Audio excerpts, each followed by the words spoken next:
today we're gonna read Ivy and Ben's story Doomed to Dance. And we're gonna start reading at Squids in a Fix story. And this story is about Ivy and Ben have going to the ballet class, and they have a word show called Beneath the Sea. So at that show, Ben and Ivy are squids. How fun! Now let's read that chapter for today and the end reading at the next chapter for today. Okay, now everybody, are you ready for read this one book with a lot of stories? Now here we go. And first we can read Ivy and Ben Doomed to Dance, starting at Squids in a Fix. What? Said Ben. We can't be squids if we break our arms, said Ivy. Remember that Madame Joy said we're supposed to wave our tangles gently onto the passing tread. No way can we do if that we've got broken arms, right? That was true, but broken arms, that could be going so far. Ben pictured her arm and crack into half. I saw the picture of a guy who broke his arm and his bone poke out of his skin, she said. Ivy made an ouch face. I know. Yeah, I know, said Ben.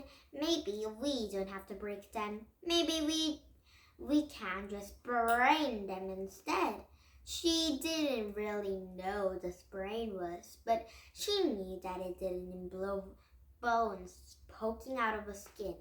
Okay, sure, we can't be squids and sprain arms either, said Ivy. No way. No how, argued Ben. They looked at each other. So how do you sprain an arm? Ben asked. I bet this is like breaking, only smaller, Ivy reasoned. When she was a kid, my mom broke her arm falling out of her garage roof. If we want to just sprain our arms, maybe we could find something shorter than the garage and fall out of it. That makes sense. Ben looked around her backyard. It was a porch, but they cracked their heads up the stairs, and then in the playhouse. There was the trampoline. Hey, I've got an idea, Ben said.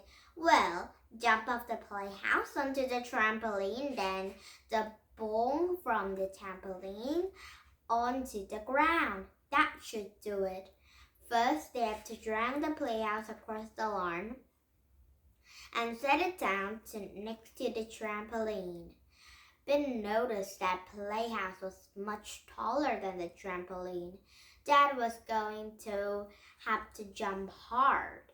Next, Ben climbed onto the plastic treehouse shutters until she was perched onto the roof like a giant bird. Ivy took a running jump at the playhouse and flung herself onto the roof. Oof, she said. You have to stand up, said Ben, or your jump will be too short. You go first, said Ivy in the muffled voice. Ben rose slowly to her feet. The playhouse made a funny sound, and Ivy began to push herself onto her hands. There was another funny sound. It was bending sort of sound, cracking sort of sound.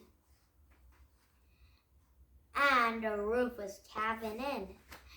The abandoned ship, she hovered and bounced onto the trampoline.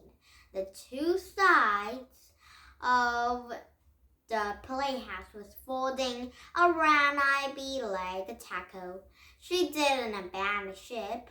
She couldn't do anything. Ben had watched Ivy sink closer and closer to the ground. You okay? She said. I'm fine, said Ivy.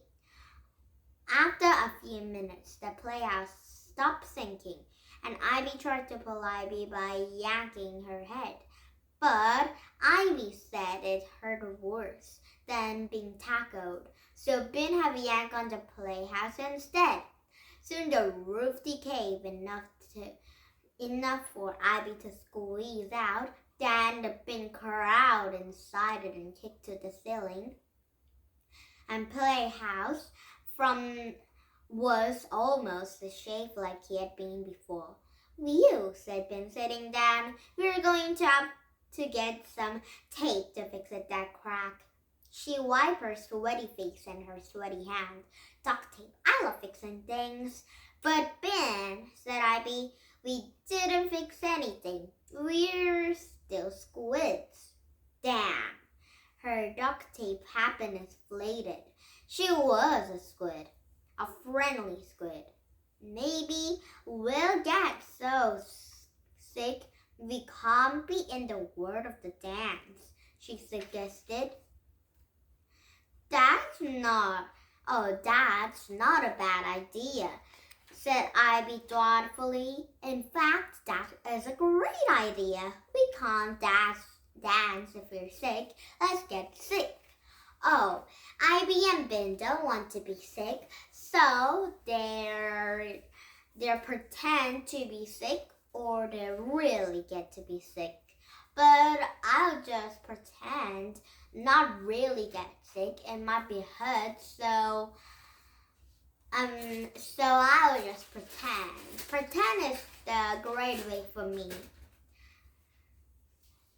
"Okay, but how?" asked Ben. "Germs," said Ivy. We'll catch some germs and get sick." "Germs," said Ben, thinking. "I know where germs are. At school, Miss Arguvati says the school is full of germs. That's why she always making us wash our hands." "But we don't want regular dirt germs. We want sick germs," said Ivy. "We have to find someone sick." Easy peasy. Ben was definitely cheerful now. "Tomorrow we'll find the sickest person at school and touch him."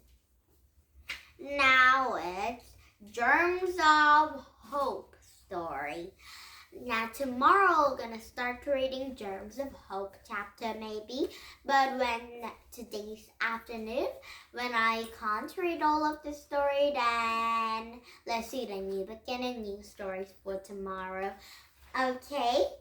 But when you really want to see some of the germs, getting the germs and look at the wobbly squids looking, then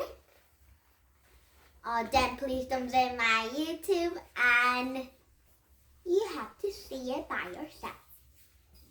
Now, bye everyone and have a nice day. And please don't visit my YouTube. Now, bye everyone.